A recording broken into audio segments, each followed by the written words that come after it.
பாடல்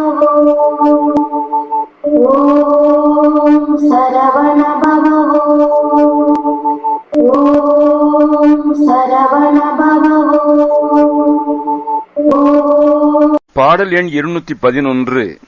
சூது கொலைக்காரர். ஷாமா ராகம், ஆதிதாளம். சூது கொலைக்காரர் ஆசை பணமாத பூவையர்கள் சோகன் முகநீரர். சூது கொலைக்காரர் ஆசை பணமாத பூவையர்கள் சோகன் முகநீரர். சூளை வலிகார மோடலை தன்னாவர் தூய்மையர்கள் போல நெருங்கூரே. மோடலைகள் வாவர் தூய்மையர்கள் போல நெருங்கூரே. சாதனைகள் பேசி வாழும் என நாளி காழி விலை கூறி என போதி. சாதனைகள் பேசி வாழும் என நாள் காழி விலை கூறிதென போதி. சாய வெகுமாய கூலி உழவர்கள் காதிதுவாக உறவாமோ.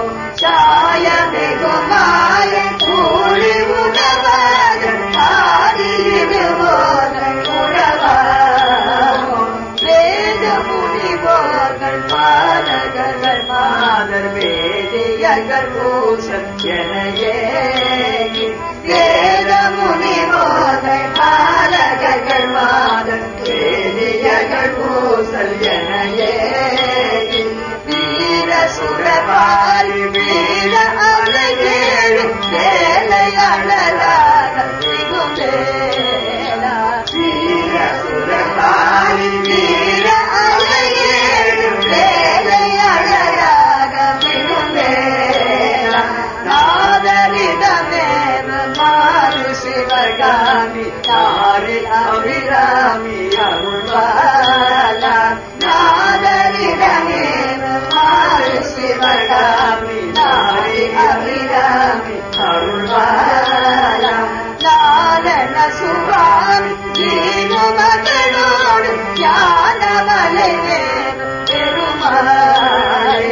நாரண சுவாமி ஜீவ மகளோடு ஞானமலை பெருமாளே. நாதரிடமே மாது சிவகாமி நாரி அபிராமி அருள்வாலா.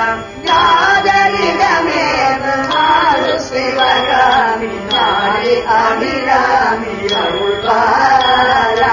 நாரண சுவாமி ஜீவ மகளோடு ஞானமலை பெருமாளே. நாரண சுவாமி ஜீவ மகளோடு ஞானமலை பெருமாளே.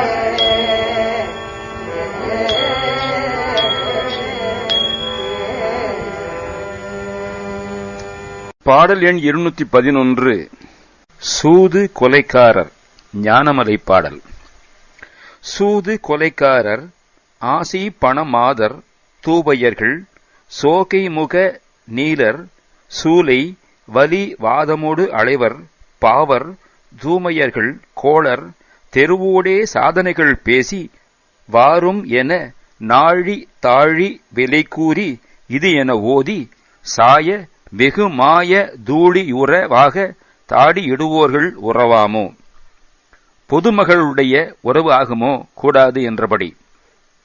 வேத முனிவோர்கள் பாலகர்கள் மாதர் வேதியர்கள் பூசல் என ஏகி. வேதம் வல்ல முனிவர்கள் குழந்தைகள் மாதர்கள் வேதியர்கள் இவர்களை போர் நடக்கப் போகிறது என்று அப்புறப்படுத்திவிட்டு வீறு அசுரர் பாரி வீழ அலை ஏழு வேலை அலராக விடும் வேலா. மிக்கு வந்த மேலிட்டு வந்த அசுரர்கள் அழிந்து விழ அலைகடல் ஏழும் வற்றி சேராக செலுத்தின வேலவனே. நாதரிடமேவு மாது சிவகாமி நாரி அபிராமி அருள்பாலா. சிவபெருமானுடைய இடது பக்கத்திலே உள்ள மாது சிவகாமி நாரி அபிராமி அருளிய பாலகனே. நாரண சுவாமி ஈனு மகளோடு ஞானமலைமேவு பெருமாளே. நாராயணமூர்த்தி என்ற மகள் வள்ளியுடனே ஞானமலையிலே விரும்பி விற்றிருக்கும் பெருமாளே, வேசியர்கள் ஒருவு ஆகுமோ ஆகாது என்றபடி. இந்த பாடலிலிருந்து போர் நிகழ்வதாக இருந்தால் நாட்டில் வாழும் அந்தணர், பெண்டிர், பிணி உழந்தோர், ஆண் இனங்கள் இவைகட்கு தீமை உண்டாகாதவாறு போர் நடக்கப் போகின்றது, பாதுகாவலான இடத்தை அடைவீராக என முன்னெச்சரிக்கை செய்யும் வழக்கம் முற்காலத்திலே இருந்தது என்பதை அறியலாம். சரவண